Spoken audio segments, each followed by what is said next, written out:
If you love heart-pounding tales of heroic dogs changing lives forever, hit that subscribe button on K9 Miracle Stories right now. Don't miss out. Many viewers watch without subscribing, but your support keeps these incredible stories coming. What if one wrong turn revealed a secret so dark it could shatter a quiet town? And what if a lone dog's unblinking stare held the key to unlocking it all? If Detective Mark Harris hadn't taken that left turn, he would have never seen the dog. And if he hadn't seen the dog, 23 children might still be locked away in the dark.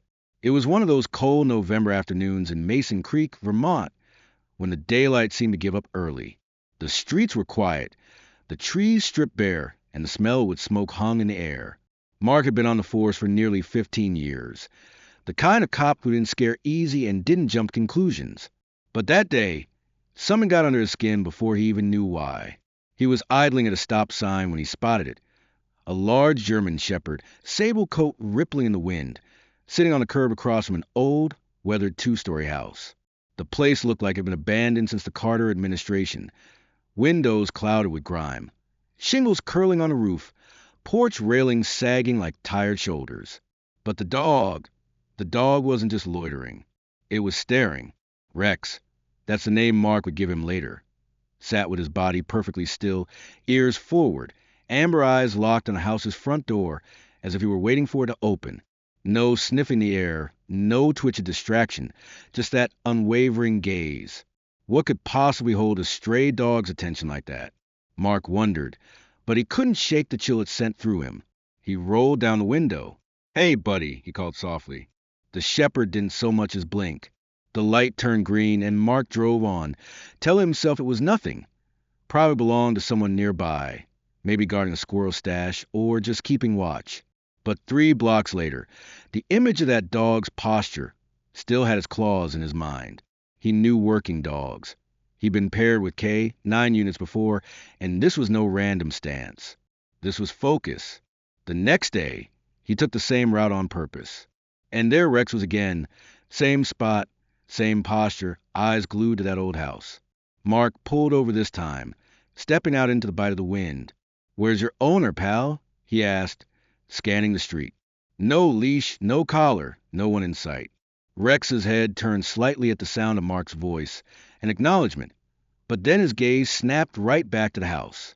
Mark walked a few steps closer, and Rex tensed, not in fear, but in warning, like, "Don't mess this up." For a moment, Mark had the strange feeling the dog knew something he didn't. But what? And why this house? 2 more days passed. On the 3rd, Mark caught himself watching the clock, timing his patrol, so he could swing by that corner. Sure enough, Rex was there, statue still. The house loomed behind him, peeling paint like sunburnt skin, yard choked with weeds, one shutter barely hanging on. Something about the scene gnawed at Mark. He'd heard whispers about the place over the years. Kids daring each other to spend the night there, rumors of squatters or strange noises. But every time a unit had checked, it came up empty. Yet here was a dog who refused to look away. What was he guarding or waiting for? On the 4th day, the weather turned. Cold rain swept the streets, stinging sideways under a bruised sky. Mark figured Rex wouldn't be out in it. But as he rolled past, his wipers slashing the view into fragments, there he was, soaked, shivering, but rooted to the same spot. That did it. Mark parked across the street, engine running, and stepped into the rain. "You're going to freeze out here, boy," he muttered. Crouching low, Rex's eyes met his, and for the first time, the dog gave a soft, low whine. Then he looked back at the house. Mark followed the gaze again. The porch sagged under the weight of years. The paint was long gone, and the screen door hung crooked. No movement, no sound, but the hairs on the back of Mark's neck rose. What secret was this abandoned shell hiding? That evening, Mark brought it up at the precinct. A couple of officers joked about the haunted house mutt, but Sergeant Coleman leaned back in his chair, frowning. That property's been a ghost for decades. Code enforcement's been after it, but the owner's MIA. You thinking there's something inside? "I'm thinking my gut's telling me it's not nothing," Mark said. Coleman shrugged. "You want to dig? File for a search warrant. You know the drill."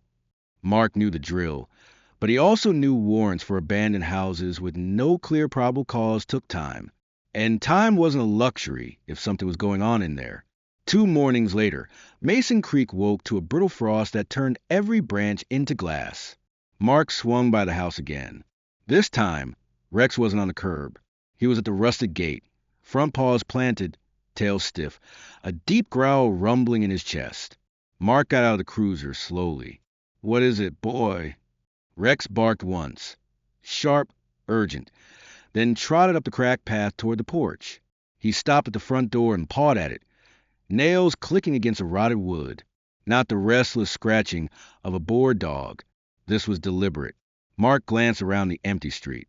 "You're really trying to tell me something, huh?" "You know, I've seen animals lead people to things nobody else could find," Mark thought, rubbing the dog's damp fur. "That's why I love hearing stories like this. If you're the kind of person who believes animals are heroes in their own right, stick around. You might want to subscribe to Heroes for Animals. You won't believe where this one's headed." Back in the cruiser, Mark typed a quick message to Coleman. "Need warrant for 119 Oak Street. Possible K9 alert." He hit send before he could talk himself out of it. While waiting, he did some digging of his own, county records, old news archives. The property's tax bill had been unpaid for years.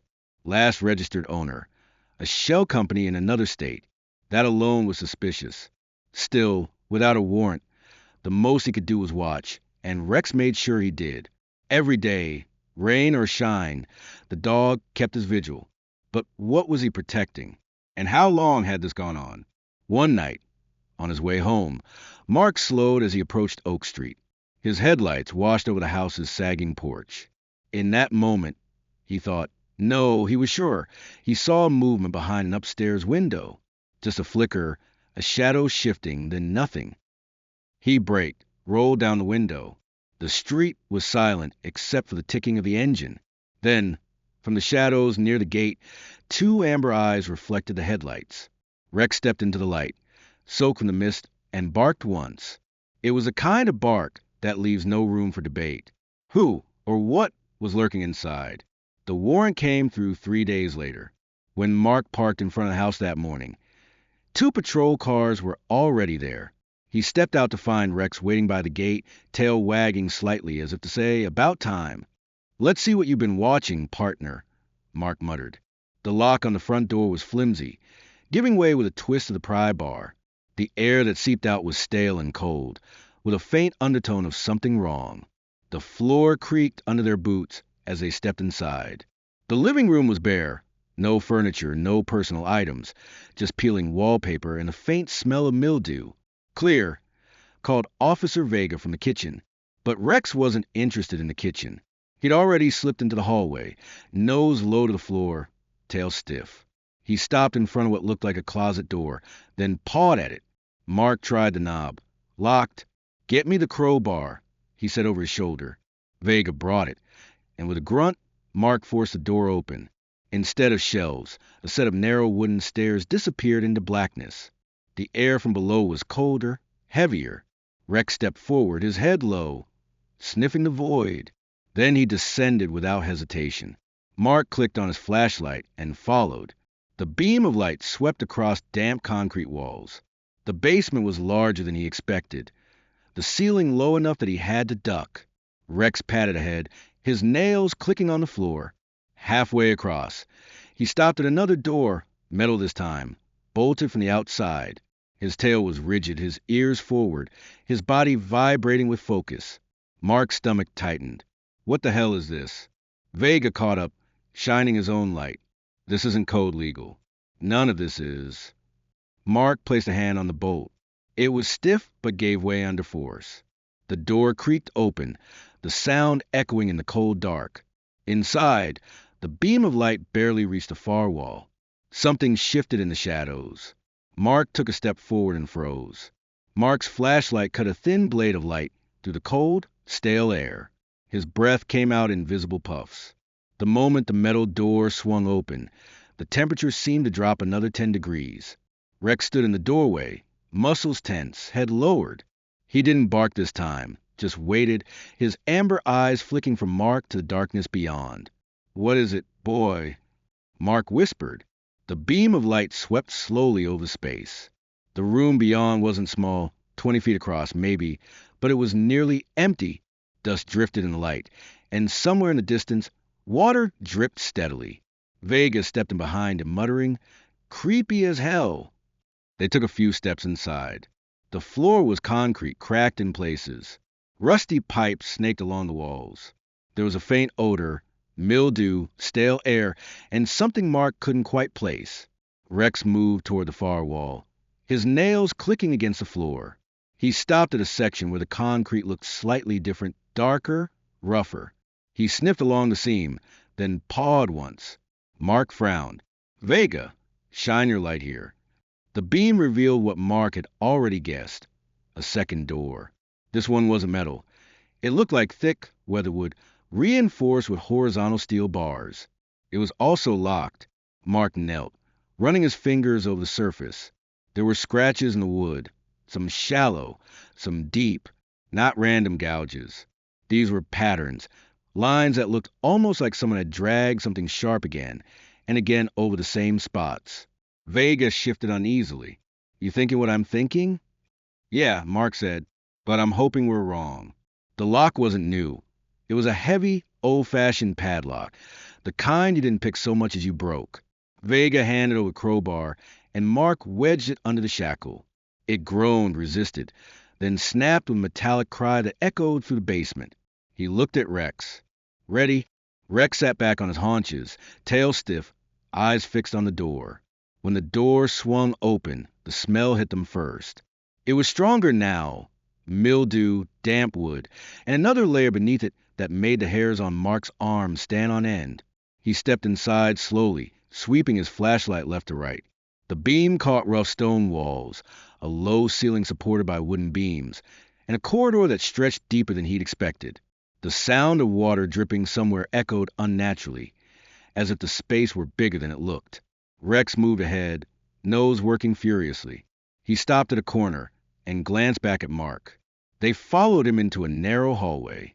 The walls here were different, lined with plywood, as though someone had tried to hide whatever was behind them. At the end of the hallway was another door, lighter wood this time, with a flimsy latch. Mark hesitated, one hand on the handle. Vega looked at him. "We call for more units." Mark shook his head. "Let's see what we got first. If it's nothing, I don't want the whole precinct laughing at us for chasing ghosts." Rex gave a short, sharp bark. Mark took that as his answer. The latch gave easily. The door opened inward with a long, low creak. His flashlight revealed a small room, 10 by 12 at most, empty except for a few broken chairs and a rusted metal cot against the wall. The mattress was gone, but there was a thin layer of dust over everything except one chair, which had a faintly polished seat, as though someone had sat there recently. Vega stepped closer. "That dust pattern marks somebody's been down here." Mark scanned the corners. No footprints. They had been obvious on the dusty concrete, which meant either someone had been very careful or the dust had settled long after the room was used. Rex sniffed the cot, then padded to the far wall and started sniffing along the floor. Mark followed, running his light over the baseboards. That's when he saw it. A thin line cut into the dust, curving toward the wall as though something heavy had been dragged and leaned against it. He crouched, pressing lightly against the wall. It flexed just enough to tell him it wasn't solid. "This isn't a foundation wall," he said. "What is it, then?" Vega asked. Mark straightened, the unease in his gut deepening. Something someone built to hide something else. They spent the next 15 minutes checking every inch of the basement. Most of it seemed like standard, neglected storage. Rusted shelves, broken tools, cracked paint cans. But the layout didn't make sense. The walls didn't match the footprint of the house above. Somewhere down here, there was more space. Rex was the one who found it. He led them to a corner of the basement where an old water heater stood, cold and unused. The floor behind it was covered in a layer of plywood. Rex sniffed, pawed once, and sat. Mark and Vega dragged the water heater aside, revealing a crude trap door cut into the concrete floor. Vega let out a low whistle. "You gotta be kidding me." The trap door had no handle. They pried it open with a crowbar, and a rush of air, cold, damp, stale, hit them in the face. Mark angled his flashlight downward. Narrow wooden stairs descended into complete darkness. The steps looked worn, edges rounded from use. He glanced at Vega.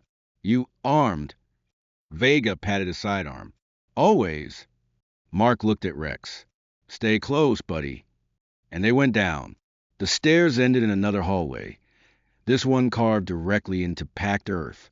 Wooden beams shored up the ceiling, and faint mold crept along the edges. Mark's flashlight caught glimpses of scuff marks on the ground, shoe prints, some small, some larger. The hallway ended at another door, this one heavier, steel again, but newer than the rest. A thick bolt locked it from the outside. Mark ran his hand over the bolt. It was slick with condensation. Rex's ears were pricked forward.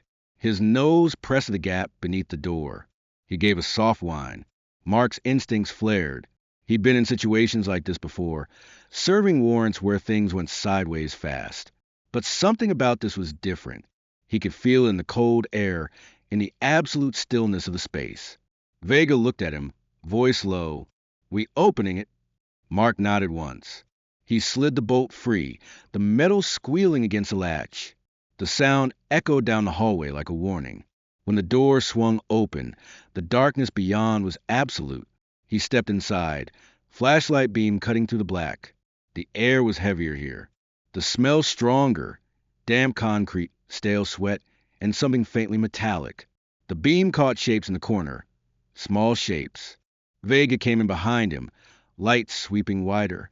The shapes resolved into objects, bundles of fabric, a cracked plastic chair, a stack of dented metal trays. Rex moved ahead, tail low, sniffing the air. Then he froze. Mark followed his gaze toward the far end of the room. There was another door there, smaller, almost hidden in shadow. Unlike the others, this one was just plain wood, no lock visible. Something about it made the hair rise on Mark's arms. Vega's voice was barely above a whisper. "This is too much for just the two of us." Mark didn't answer. He was listening.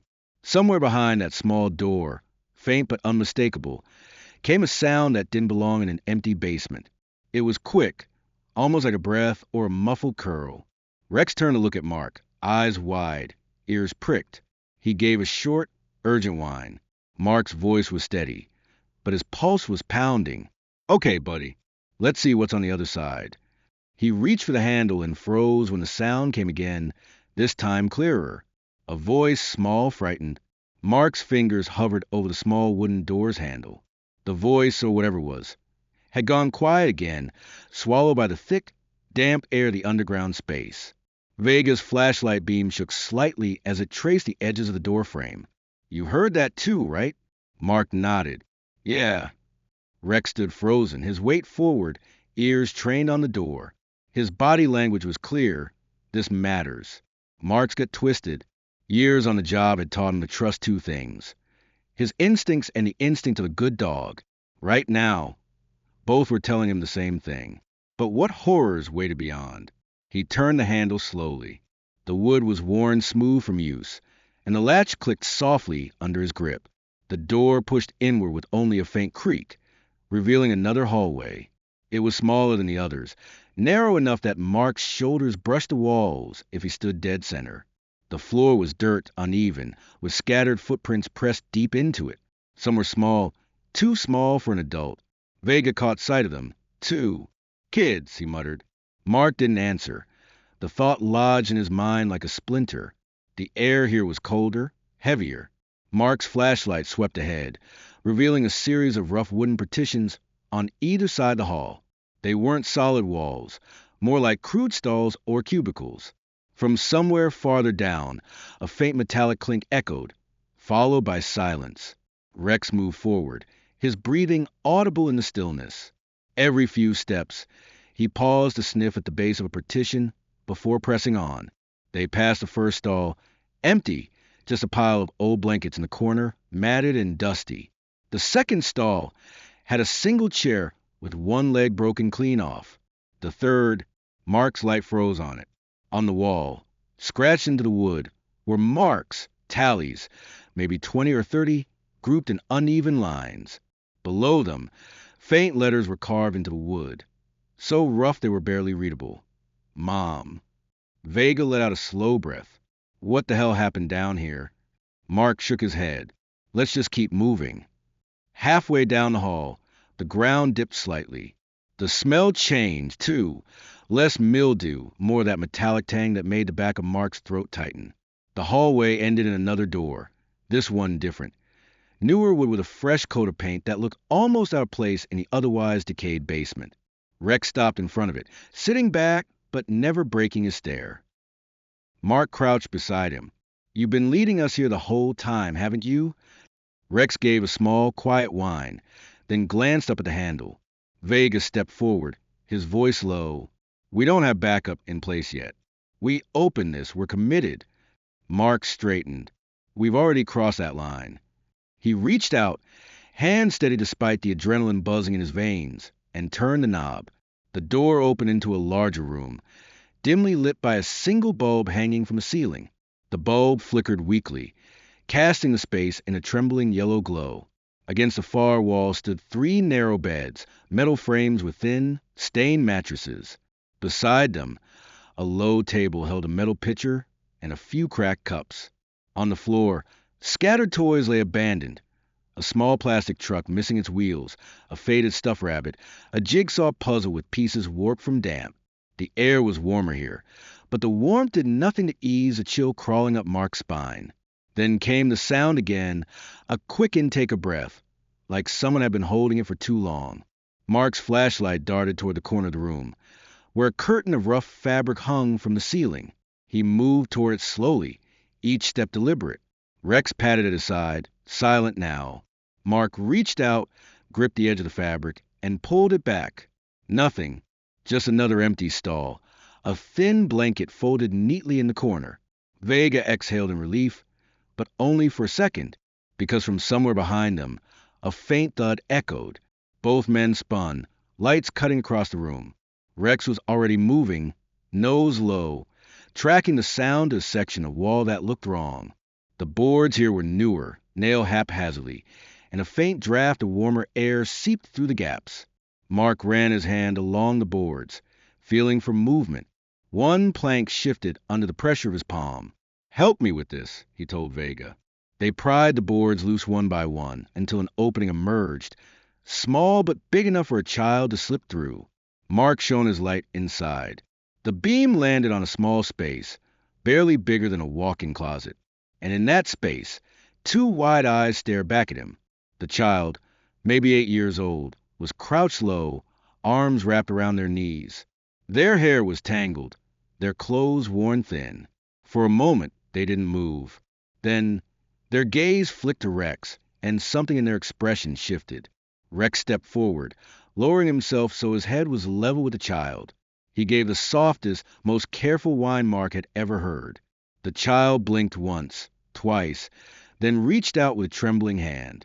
Rex didn't move until the hand touched his fur. Then his tail wagged just once slow. Mark crouched low, speaking gently. Hey there, you're safe now. We're the police. The child's lips parted, but no sound came out.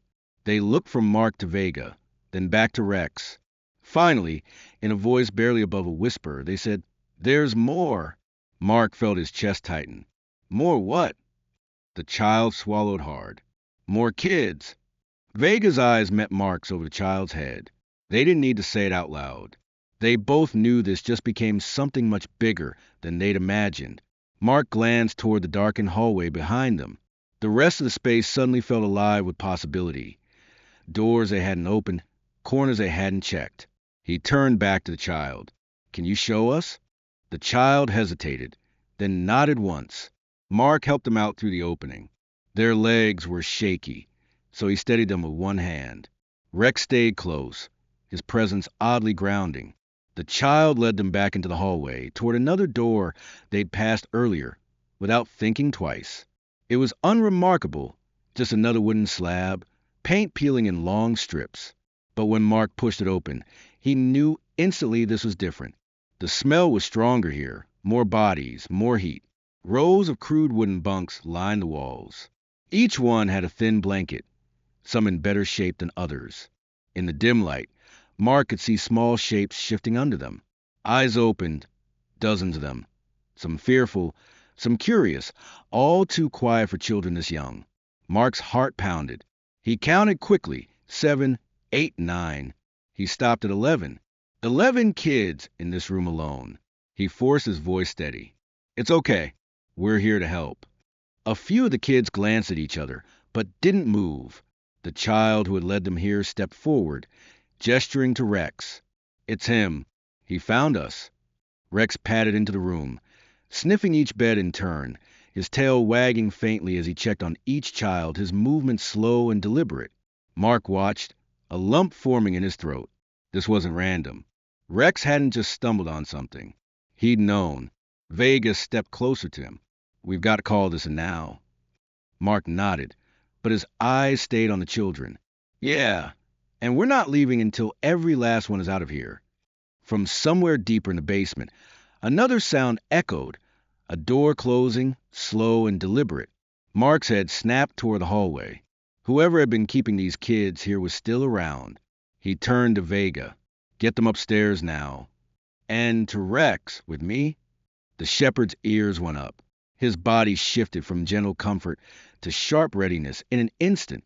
Whatever was coming next, Rex was ready for it.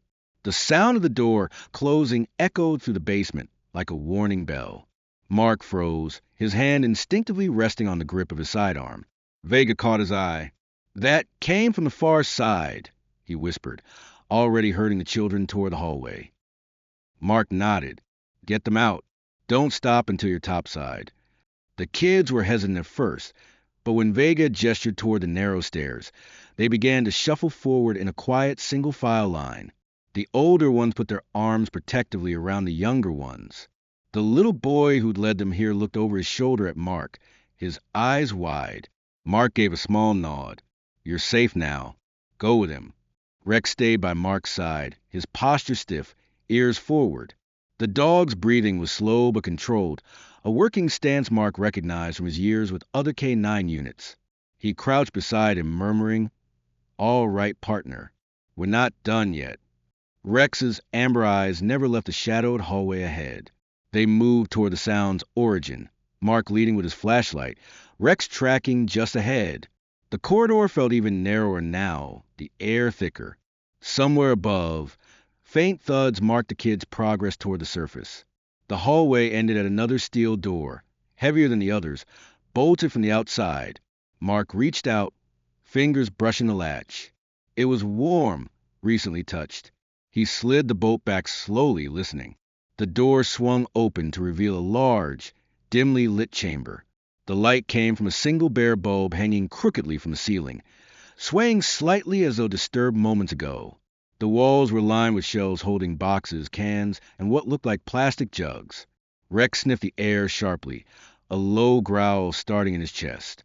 Mark swept the beam of his flashlight across the room, landing on a shadow moving near the far wall. Police! Let me see your hands. The figure froze, then bolted toward a narrow passage on the right. Mark lunged forward, but the maze-like layout of the room slowed him. Rex, however, was a blur, his paws hammering the concrete, nails scraping as he banked into the side corridor. Mark followed, the beam of his flashlight jerking with each stride. The passage twisted sharply, opening into a smaller space cluttered with crates. The figure was gone. Rex was at the far end, nose to the ground, tail rigid. He lifted his head and looked back at Mark, then toward another opening, this one partially blocked by a stack of wooden pallets. Mark squeezed past the pallets, stepping into a space that looked more like a crude tunnel in a room. The ceiling was lower here, the floor uneven. Fresh footprints marred the dirt. Large, boot-sized, heading deeper into the dark. Rex gave a sharp bark, the sound bouncing off the walls. Mark clicked his radio. Vega. Suspects moving underground, possibly toward another exit. Secure the kids and get back up here now. Static crackled, followed by Vega's tense voice. Copy that. On it. They pressed on, following the tunnel's curve. Mark's light picked up damp spots along the walls and a faint shimmer ahead. The reflection of water. The tunnel opened into a cavern-like space beneath the foundation. Water pooled in the center, fed by a thin trickle from a crack in the wall. The air was colder here, and every sound seemed amplified. On the far side, another opening led upward, likely to a ground-level exit. Rex surged toward it, but Mark caught the faintest movement in his peripheral vision, a shadow separating from a wall. "Stop right there," Mark barked. The figure froze for half a second, then turned slowly. A man, mid-40s, wiry build, clothes streaked with grime. His eyes darted between Mark and Rex. Calculating. "Hands where I can see them," Mark ordered. Instead, the man bolted for the exit. Rex exploded into motion, his bark echoing like thunder. In 3 strides, he launched, hitting the man square in the side and driving him into the dirt. The impact knocked the air from the man's lungs, and Rex clamped onto his forearm, holding but not mauling. Textbook apprehension. Mark was on them in seconds, cuffing the man's free hand before securing the other. The suspect's face twisted in fury. "You got no idea what you're doing," he spat. Mark leaned close enough for his voice to cut through the man's anger. "I know enough to get those kids out of here. And I know you're done." Rex released on command but stayed poised over the man, teeth bared in silent warning. Mark keyed his radio. "Suspect in custody. We'll need someone to take him topside." 2 officers met him halfway back through the tunnel, taking the man into their custody. Mark turned to Rex, scratching the dog's head briefly. "Nice work, partner. Real nice." But the job wasn't finished. They retraced their steps to the main basement chamber, checking every locked door, every shadow. In one room, they found shelves lined with food and bottled water, enough supplies to last weeks. In another, a small generator sat silent, fuel canisters stacked neatly nearby. It was becoming clear. Whoever ran this operation had planned for the long haul. Mark's radio crackled again. "Vega, we got the kids outside. EMS is checking them over. Some are dehydrated, but they're all alive." Relief washed through him, but it was tempered by the knowledge that they'd found only some of the voices hinted at by the child earlier. He scanned the far corner of the basement. There, partially obscured by a fallen shelf, was another doorway. Rex was already heading for it. The door wasn't locked but jammed by debris. Mark shoved the shelf aside, its contents spilling with a crash. Inside was a narrow staircase, steeper than the others, leading further down. The air that drifted up was warmer, almost humid. Rex descended first, his body low and cautious. Mark followed, flashlight steady. The stairs ended in a long rectangular room. The walls were stone, the ceiling low enough to force Mark to hunch slightly. And along the back wall, more beds, 7 this time, for occupied. The children here were younger, toddlers, maybe 5 years old at most. Their eyes blinked slowly in the light, adjusting. Mark crouched, keeping his voice gentle. "It's okay. You're safe now." One little girl clutched a stuffed bear, so tightly her knuckles were white. Another reached toward Rex, her expression somewhere between fear and wonder. Rex moved slowly to her side, lowering himself to the ground so she could touch his fur. Mark radioed for another unit to escort the children out. He stayed until he saw each one in the arms of an officer headed upstairs. When the last child was gone, the basement felt different, emptier, but still heavy with the echoes of what had happened here. He looked at Rex. "We're not leaving until we've cleared every inch." They spent another hour combing through the labyrinth. Behind one panel of rotting plywood, they found a stash of personal items. Tiny shoes, worn jackets, school backpacks with faded cartoon characters. Each item told its own story, and none of them ended where they should have. Mark bagged them carefully. Evidence proof. By the time they emerged into the cold night air, the street was lined with patrol cars, ambulances, and curious neighbors held back by yellow tape. Vega approached, his breath visible in the frigid air. "All accounted for." Mark shook his head. "Not yet, but we got more than we started with, and we've got the guy." Rex stood between them, scanning the crowd as if still on duty. Mark glanced down at him. "This doesn't happen without you, buddy."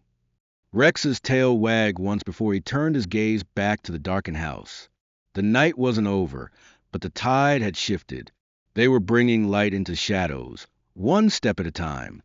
Cold night air cut against Mark's face as he stepped out of the basement and into the flood of red and blue lights. Paramedics knelt beside bundled children on the curb, wrapping blankets around shivering shoulders, checking small hands for frostbite. Officers move with quiet urgency, keeping the scene contained but gentle. Vega approached, his breath puffing white in the winter air. "That's 17 we got out so far." Mark's jaw tightened. The kid upstairs said there were more. We're still short. Rex stood between them, scanning the crowd with alert, amber eyes. His ears flicked toward the darkened house. Mark crouched beside him. "You think we missed something, partner?" Rex didn't move. Then, after a beat, he turned sharply toward the side of the house and started trotting, nose low. Mark followed, flashlight beam cutting through the frost-furred grass. The side yard was narrower here, the ground sloping toward the rear. Half hidden behind overgrown shrubs was a section of the foundation that looked different. Newer concrete poured against old stone. Rex sniffed along the seam, then sat, glancing back at Mark. Mark stepped closer, running his gloved hand over the surface. "Vega," he called quietly. His partner joined him, crouching low. "That's not original." "No," Mark agreed. "And it's hollow." He rapped his knuckles against the slab. The sound was dull, but there was an echo beneath it, like knocking on the lid of a crate. They moved quickly. Two more officers joined them with pry bars and a sledgehammer. The first swing rang out like a gunshot in the cold night. Concrete cracked, dust spilling into the air. Rex backed up, ears pinned against the sound, but never took his eyes off the spot. After 10 minutes of pounding and chiseling, the slab gave way, revealing a narrow crawl space behind it. A rush of warm, stale air poured out. Mark dropped his hands and knees, shining his flashlight inside. The beam cut across a dirt floor, wooden support beams, and farther back, what looked like another doorway. "I'm going in," he said. Vega frowned.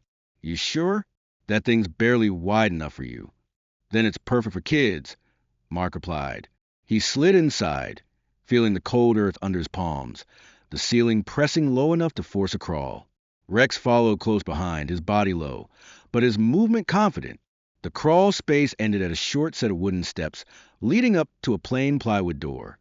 It wasn't locked, just wedged shut with a metal rod. Mark worked it loose. The scrape of metal against was loud in the silence. He pushed the door open slowly. The beam of his flashlight swept over the room beyond and stopped. It was larger than he expected. The walls were made of rough planks, and the ceiling sloped low, but had been lived in. Along one wall sat 6 small beds, each with a thin blanket. In the far corner, a stack of cardboard boxes served as makeshift shelves for clothes and shoes. And in the center of the room, a group of children sat in a tight circle, their faces pale in the light. The oldest couldn't have been more than 12, the youngest maybe 3. Mark knelt, lowering the light so it wasn't in their eyes. "Hey," he said softly. "My name's Mark. We're here to get you out." For a moment, no one moved. Then a boy with dark hair and weary eyes spoke. "Where's the man?" "He's not coming back," Mark said. "You're safe now." Rex stepped forward, tail wagging low, and sniffed gently at the nearest child. The tension in the room shifted just slightly. One little girl reached out, brushing her fingers over his fur. Mark keyed his radio. "We got 6 more. Need blankets and EMS down here now." Vega's voice crackled back. "Copy. On the way." He stayed with them until 2 paramedics arrived, passing the kids one by one to the narrow opening. The last child, a boy clutching a battered baseball cap, paused, looking back into the room. "What is it?" Mark asked. The boy hesitated. "There's another place." Mark's pulse kicked up. "Where?" The boy pointed to the far wall behind the boxes. Mark crossed the room in 3 strides, moving the boxes aside to reveal a section of plywood paneling. It was hinged with a small latch near the floor. Rex sniffed at it once, then gave a sharp bark. Mark opened the latch and swung the panel wide. A narrow passage sloped downward, the air growing warmer and more humid the farther it went. They moved quickly, Mark's flashlight bouncing over packed earth walls. The passage turned twice before opening into a chamber that stopped him in his tracks. It was the largest room yet, and it was full. 9 more children sat along the walls, wrapped in blankets and holding cups of water. An officer knelt among them, speaking softly. Vega looked up as Mark entered, found them hiding. They were too scared to come out until we got the first group topside. Mark counted quickly. That's all of them? Vega nodded. 23 in total. Mark exhaled slowly. The weight of the night pressed down on him. Relief tangled with a cold fury at what these kids had endured. He glanced at Rex, who was moving from child to child, sniffing gently, his tail swaying in that slow, careful way of a dog who knows the moment calls for gentleness. One little boy wrapped his arms around Rex's neck and didn't let go. It took nearly an hour to get everyone topside. Paramedics worked in a steady rhythm, checking vitals, handing out warm drinks, and tucking blankets tighter around small shoulders. Neighbors watched from behind the police tape, their faces pale in the wash of emergency lights. Mark stood at the edge of the scene, scanning it all. The children safe in the back of ambulances, the suspect being loaded into a squad car, Vega giving a statement to a local reporter. Rex stood beside him, finally sitting for the first time in hours. "You did good tonight," Mark said quietly, scratching behind his ears. Rex leaned into the touch, then turned his gaze toward the dark shape of the house. "Yeah," Mark said softly. "That place won't hold anyone ever again." When the last ambulance pulled away, the scene began to quiet. Officers packed up gear. Crime scene tape fluttered in the wind, and the cold crept back into Mark's bones. Vega walked over, hands shoved deep into his jacket pockets. "We got them all. 23, not a single one unaccounted for." Mark nodded. "That's the number I wanted to hear." As they headed toward the cruiser, Rex trotted a few steps ahead. His ears relaxed now, his tail swinging with a tired rhythm. Mark knew he'd remember this night for the rest of his career. Not for the arrest, not for the paperwork that would drown in the morning, but for the sight of Rex guiding them step by step toward every locked door, every hidden passage, until not a single child was left in the dark. 3 days after the rescue, Mason Creek was still buzzing. You couldn't walk into the diner without overhearing pieces of the story.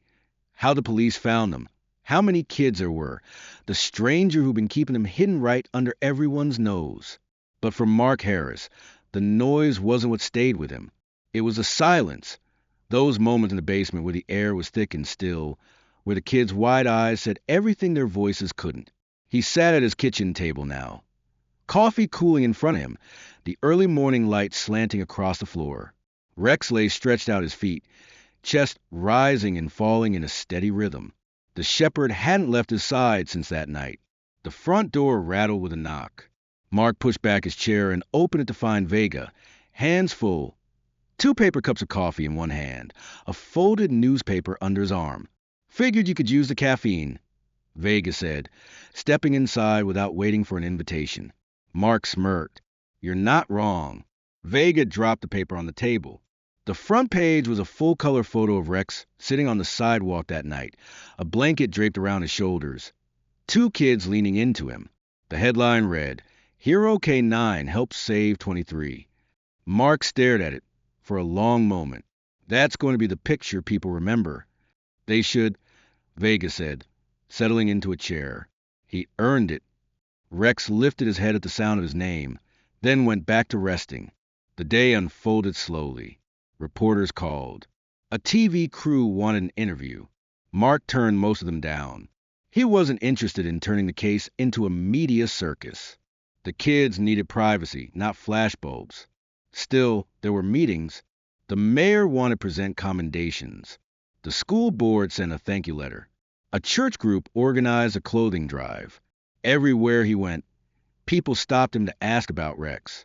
By late afternoon, he'd finally made it to the station. The lobby was busier than usual. Donors dropping off toys, blankets, gift cards. Mark saw the front desk officer stacking boxes into neat piles. In the corner, one of the rescued kids sat with a social worker, coloring quietly. The little boy who'd first told Mark there were more kids looked up, spotted Rex, and broke into a grin. "Rex," he called. The dog trotted over, tail wagging, and sat in front of the boy. The child wrapped both arms around his neck, holding on for a few seconds before pulling back. "You doing okay?" Mark asked. The boy nodded. "They gave me new shoes." He stuck out a sneakered foot like proof. "That's good," Mark said. "You deserve them." The boy leaned close, his voice dropping. "I wasn't scared when you came, 'cause Rex was there." Mark felt his throat tighten. "Yeah," he said softly. "Me too, kiddo." Later that evening, Mark drove home along the winding back road that cut through the edge of town. The air smelled with smoke and the faint sweetness of fallen leaves. Rex sat in the passenger seat, head out the window, ears flapping in the wind. The shepherd seemed lighter now, the tension gone from his posture. Mark thought about the moment he'd first seen him sitting in the rain outside that old house. How easily it could have been missed. When they pulled into the driveway, the sky was a deep blue, the first stars just appearing. Mark let Rex out and watched him trot to the porch, pausing to sniff the air like he was cataloging the whole neighborhood. Inside, Mark filled Rex's bowl, then poured himself another cup of coffee. He stood at the kitchen window, looking out toward the dark tree line. For the first time in a long while, the quiet didn't feel heavy. It felt earned. The following Saturday, the town held a small gathering at the community center. It wasn't fancy. No reporters, no speeches longer than a few minutes. Just neighbors, the rescued children with their temporary guardians, and the officers who'd been there that night. Mark kept to the back, a paper plate of barbecue in one hand, a cup of lemonade in the other. Rex stayed close, accepting the occasional scratch behind the ears from passing kids. When the mayor took the mic, she didn't talk about the arrest or the investigation. She talked about vigilance, about neighbors watching out for one another, about the strange way a dog's persistence had broken open something that might have stayed hidden forever. And she finished with how sometimes heroes come on four legs. The applause was warm, genuine. Rex perked up at the sound, glancing at Mark as if to check whether he'd done something new to deserve it. Mark crouched beside him. "Yeah, buddy," he murmured. "They're clapping for you." Afterward, as people drifted out, one of the older girls who'd been rescued approached Mark. She held a folded piece of paper. "It's for Rex," she said. Mark unfolded it. Inside was a crayon drawing of Rex in the middle, surrounded by stick-figure children holding hands. Above them, in wobbly letters, were the words, "Thank you for finding us." Mark swallowed hard. "He's going to keep this forever," he said. The girl smiled shyly, then hugged Rex before heading off. That night, back home, Mark pinned the drawing to the wall above his desk. Beside it, he taped the newspaper photo from Vega, 2 reminders, one for the public story, one for the personal one. He sat down, Rex curling at his feet. The house was quiet again, but it didn't feel empty. Mark knew there would be reports to finish, hearings to attend, maybe even a trial where he'd have to testify. But those were just the aftershocks. The real work had been done in the dark, with a flashlight in one hand and a dog leading the way. Before bed, he stepped out onto the porch. The night air was sharp, the sky wide and full of stars. Somewhere down the street, a neighbor's porch light flicked on. Rex came to sit beside him, leaning against his leg. Mark scratched his neck. "You know, buddy, not every case ends like this, but I'm glad this one did." Rex tilted his head, as if he understood every word. Mark smiled. "Come on, let's go inside. We've got a quiet night ahead." The porch light clicked off as they stepped inside, the door closing softly behind them.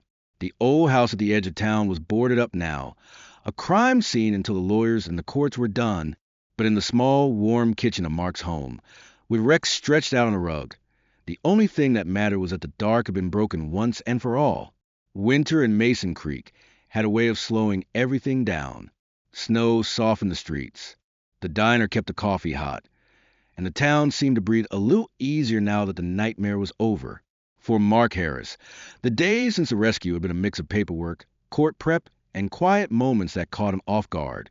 A child's drawing left in his mailbox. A thank you note from a family he'd never met. A stranger picking up his coffee tab, with nothing more than a nod. And always there was Rex. The shepherd had become a local celebrity. though he didn't seem to notice. When they walked through town, people stopped to greet him. Kids ran up to hug him, and shopkeepers slipped him treats under the counter. Mark noticed something else, too. Rex had stopped scanning the shadows. No more tense posture, no more fixed stares at the edges of the yard. He seemed lighter, his work done. But every now and then, if they passed the old Miller house, now boarded up and waiting for demolition, Rex's ears would perk, and he'd glance at it for just a second before moving on. One afternoon, about a month after the rescue, Mark got a call from the social worker handling the children's cases. "They're all placed now," she said. "Some with relatives, some with foster families. Every one of them is in a safe home." Mark closed his eyes for a moment. "That's good to hear." "They still talk about him, you know," she added. "The dog. They ask about him all the time." Mark smiled. "Tell them he's doing just fine." The next Saturday, he and Rex drove out to the community center. A few of the kids were there for an art activity, and when they saw Rex, the room lit up. One by one, they came over, some shy, some bold, to pet him, to bury their faces in his fur. Rex handled it all with quiet patience, tail wagging in a slow, steady rhythm. The little boy who'd first whispered, "There's more," climbed into Mark's lap and stayed there until his foster mom came to collect him. That night, Mark sat at his desk, looking at the newspaper photo and the crayon drawing pinned side by side on the wall. He thought about how close it had come to being just another unsolved mystery, another dark story that never made it to the light. And he thought about how it had started, with a dog sitting in the rain, refusing to look away. As winter edged toward spring, the trial began.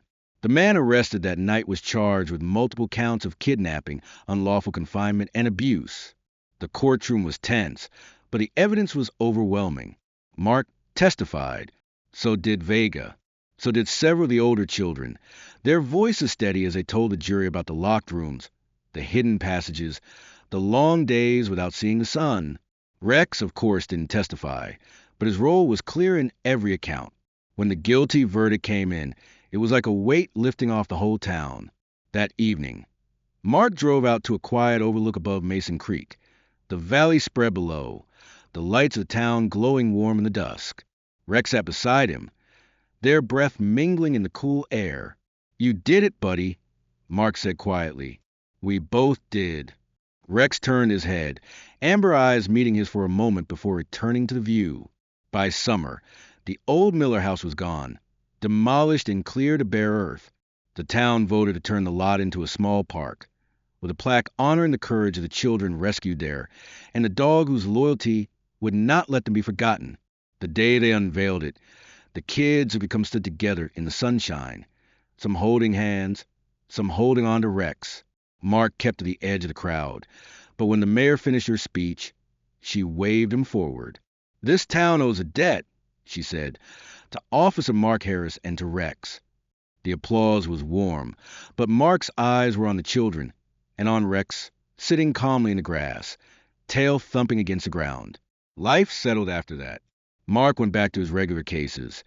Traffic stops, neighbor disputes, the usual small-town rhythms. But nothing felt quite the same. Some nights, sitting on the porch with Rex's feet, he'd think about the echo of those basement hallways, the quiet courage of the kids, the way Rex had moved without hesitation toward every locked door. And he'd think about how, in the end, it hadn't been some big flashy lead or a lucky break. It had been persistence, a dog who wouldn't give up. One evening in late August, he took Rex for a walk to the new park. The grass was still growing in, and the plaque stood under a young maple tree. Mark stopped to read again, the words etched into bronze. He glanced down at Rex. "Not bad for a guy who works for Kibble," he said with a smile. Rex tilted his head, then gave a quiet huff, as if to say he had no idea what the fuss was about. As the sun dipped below the hills, Mark knew the story would live on, not just in the plaque, not just in the newspaper archives, but in the way the town carried itself now, more watchful, more willing to step in. And maybe that was the real victory. From that first rainy afternoon to the final rescue, the thread had been simple: a man and a dog, following an instinct until it led them somewhere no one else had thought to look. And because of that, 23 children got to see the sky again. Thank you for staying with me through this journey. Now, I'd like to hear from you. If you had been the one to see Rex sitting outside that house, staring at the door, would you have stopped or would you have driven on?